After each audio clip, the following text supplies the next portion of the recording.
Tu es chez Mélanie, bonjour, bienvenue chez toi, bienvenue chez nous, bienvenue dans mon univers. Je parle de beauté, de santé, de bien-être et même d'actualité. Généralement, j'ai l'habitude de parler de cheveux parce que je m'étais lancé un défi de pouvoir faire croître mes cheveux et de pouvoir m'imposer une discipline. Mais aujourd'hui, j'ai décidé de faire un break pour pouvoir parler de quelque chose qui me tient à cœur. L'histoire de cette femme, de cette maman qui a troublé, secoué les réseaux sociaux. Si tu as l'habitude de scroller et de naviguer sur Internet, tu es sûrement au courant de cette histoire de cette maman qui a perdu sa fille au Canada. J'ai tenu à faire ce break aujourd'hui pour pouvoir parler de ça parce que c'est une histoire qui m'a touchée au plus tréfonds de mon cœur. Je ne pouvais pas laisser cela passer, vraiment. Et je voulais donner mon ressenti sur cette affaire. C'est une maman à 17 ans qui a eu son premier enfant. Elle s'est battue comme elle a pu, toute seule. C'est une dame qui est devenue star, célébrité malgré elle. Célébrité dans la tristesse, célébrité dans la tragédie. Une dame qui ne savait pas que sa vie allait prendre un coup. C'est une dame qui a eu son enfant à ses 17 ans, donc très jeune. Elle l'a élevé seule. Elle est partie du Cameroun où elle vivait pour le Congo, Kinshasa, dans l'optique de pouvoir donner une éducation de qualité à son enfant et aller en Afrique du Sud pour que l'enfant puisse avoir certaines bases dans la linguistique, qu'elle puisse s'exprimer comme il le faut en anglais. Et puis on l'a même constaté parce que la petite savait s'exprimer très bien en anglais. Après cela, elle a permis à sa fille de pouvoir aller continuer ses études au Canada, toujours dans l'optique de lui donner cette éducation de renommée qu'elle n'avait pas eu. Peu de temps après, on a vu sur les réseaux ce qui s'est passé, son appel à l'aide. On sentait une femme dévastée. D'ailleurs, elle n'avait pas de maquillage, elle avait juste attaché son foulard. Mais je pense qu'à ce moment-là, son cœur de mère lui avait déjà parlé. Son cœur lui disait déjà que quelque chose n'allait pas. Elle lui a parlé avec la bailleresse de sa fille et également avec le locataire. Les locataires lui ont donné le numéro de la police et pouvoir faire une déposition auprès de la police. C'est ainsi qu'elle l'a fait, mais en attendant l'enquête, elle a lancé cet appel de détresse sur TikTok. Et c'est ainsi que plein de personnes l'ont connue, dont moi. J'ai été touchée par tout ce que cette femme disait. Et je la comprends tellement. Je n'imagine même pas ce qu'elle ressentait à ce moment-là. Et je n'osais même pas imaginer. Parce que je la comprends tellement, parce que je suis maman. Je suis maman également d'un enfant. Donc, je comprends tellement ce qu'elle disait. De surcroît, mon enfant ne vit pas avec moi. Mon enfant est dans un autre pays. Donc, si quelque chose qu'on n'arrive même pas, c'est mieux même de ne pas imaginer cela. Après le cri de la maman, il y a eu tellement de personnes qui se sont mobilisées à travers tous les réseaux sociaux. D'abord, on a partagé son histoire partout. C'était partout. Et en plus de ça, plusieurs personnes au Canada, surtout dans la région de Trois-Rivières, se sont mobilisées. Même ceux qui n'étaient pas à Trois-Rivières, ceux qui étaient dans les régions environnantes se sont mobilisés pour effectuer les recherches. Parce que je regardais, à un moment, je ne faisais plus rien. Tout ce que je faisais, c'était j'étais vraiment en haleine pour regarder l'issue. Parce que je voulais juste me connecter et voir le message « Alexandra a été retrouvée ». Je voulais juste voir ça. Alexandra a été retrouvée. Mais un jour, la nouvelle est tombée.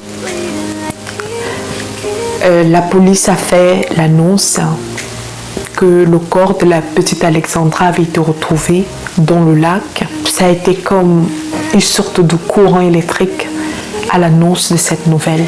On a montré la maman d'Alexandra. Elle a fait comme elle pouvait de pouvoir paraître trop forte devant les caméras, mais ça se voyait qu'elle était tellement brisée. Oh mon Dieu, regardez cette image. Cette image où, quand son frère, je ne sais pas si c'est son frère ou bien c'est son oncle, je ne sais pas trop, enfin je ne sais pas, mais je pense que ça doit être l'oncle d'Alexandra, donc c'est une parenté à la maman d'Alexandra. Quand il faisait l'annonce, quand il remerciait l'implication des autorités, regardez, j'étais bouleversée par cette image. Mon cœur de mère a pleuré. Mon cœur de mère a pleuré et pleure toujours. Oh, mon cœur pleure avec toi, maman.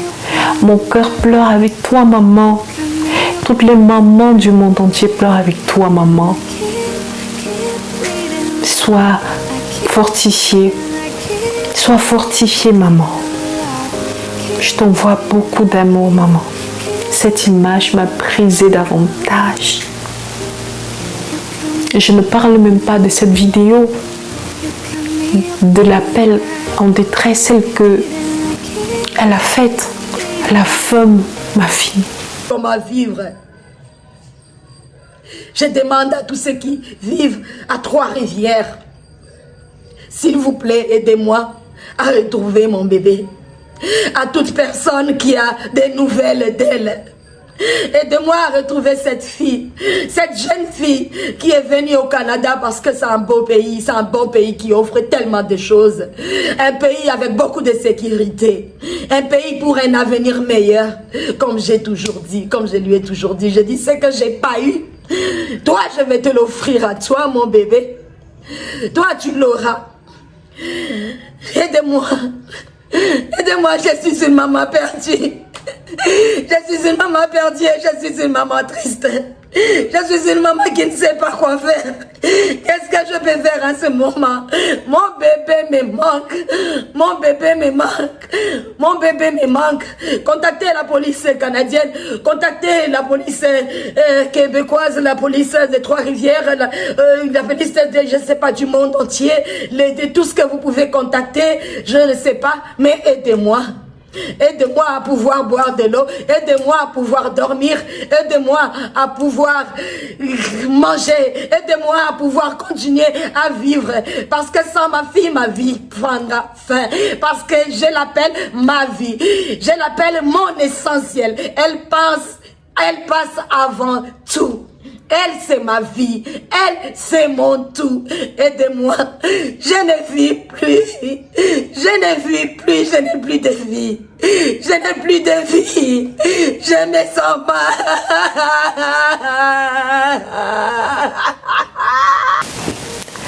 J'ai vu cette vidéo, j'ai pleuré. J'ai pleuré en priant. En priant que Dieu veille sur toi. Après cela, il était question que la maman d'Alexandra, Roseline, aille au Canada, dans la ville où s'est passé le drame, et reconnaisse le corps. Il s'est trouvé que, entre-temps, comme elle s'est éloignée des réseaux sociaux, certaines personnes se sont mises à dire des choses vraiment à mon goût qui n'allaient pas. Quelqu'un a une épreuve de ce niveau et des gens se permettent de venir la critiquer. Il y a eu tellement de théories que je préfère même ne pas les citer ici parce que je respecte beaucoup trop le chagrin et la douleur de cette maman et de cette famille.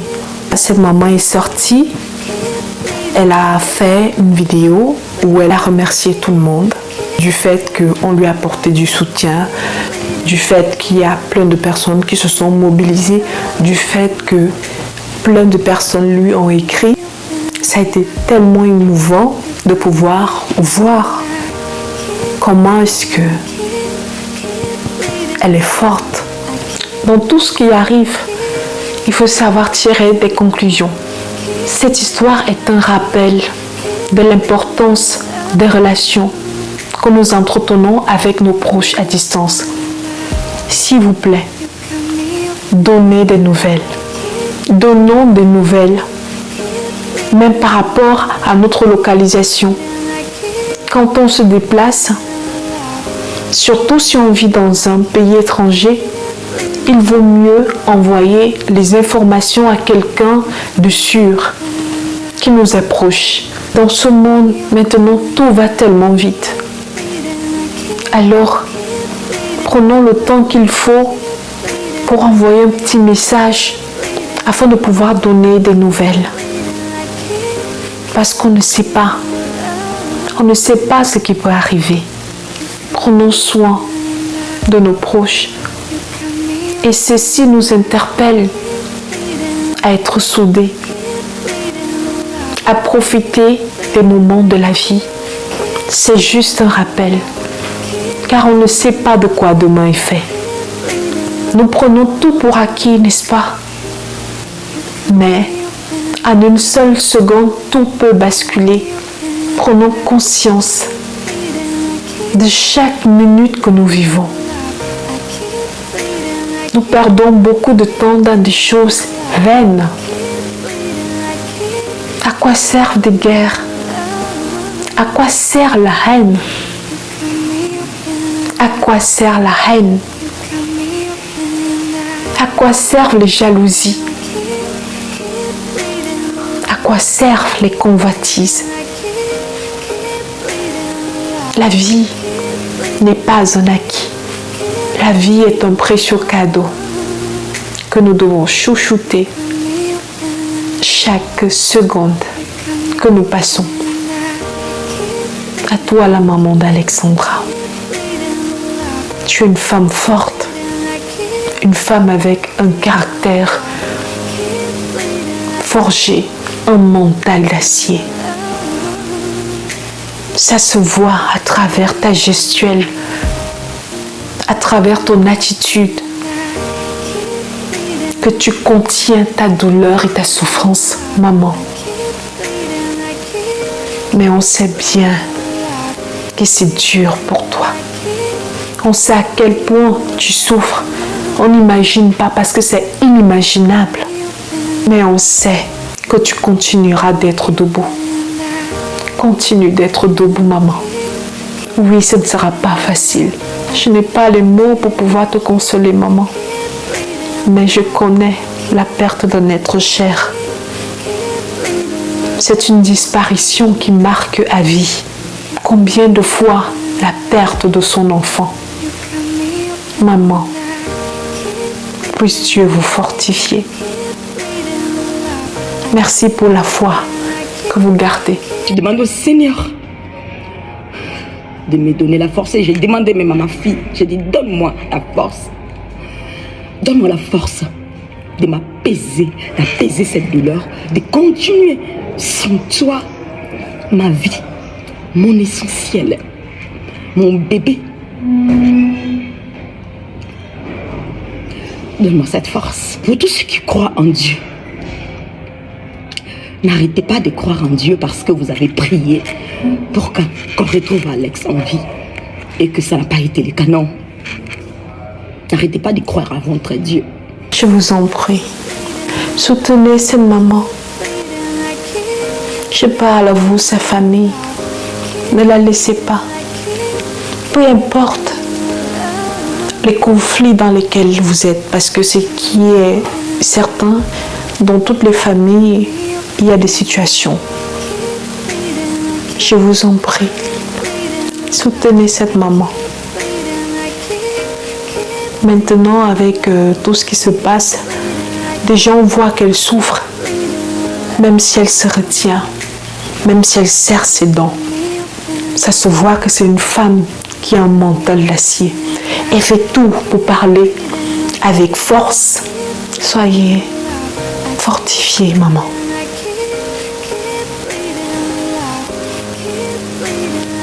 Je suis Mélanie.